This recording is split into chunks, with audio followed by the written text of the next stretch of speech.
One अधिकाऱ्यांसाठी लाल बावटा आक्रमक, हजारो आदिवासींनी कासा वन विभाग कार्यालयाला घेतला घेराव। वनाधिकाऱ्यासाठी गुरुवार 27 फेब्रुवारी रोजी भारताच्या मार्क्सवादी लेनिनवादी लाल बावटा पक्षाच्या नेतृत्वाखाली आक्रोश मोर्चा निघाला।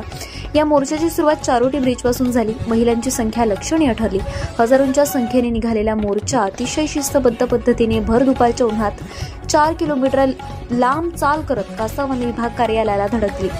2005 साली वनाधिकार कायदा तयार झाला असून सन 2008 साली नियम तयार झाले असून आज 20 वर्षे उलटली तरी सुद्धा आदिवासी पिढ्यानपिढ्यापासून कसत असलेल्या जमिनीचा अधिकार त्यांना मिळाला नाही। संतप्त मोर्चेकरांनी वनविभाग कार्यालयाला दिवसभर घेराव घातला होता।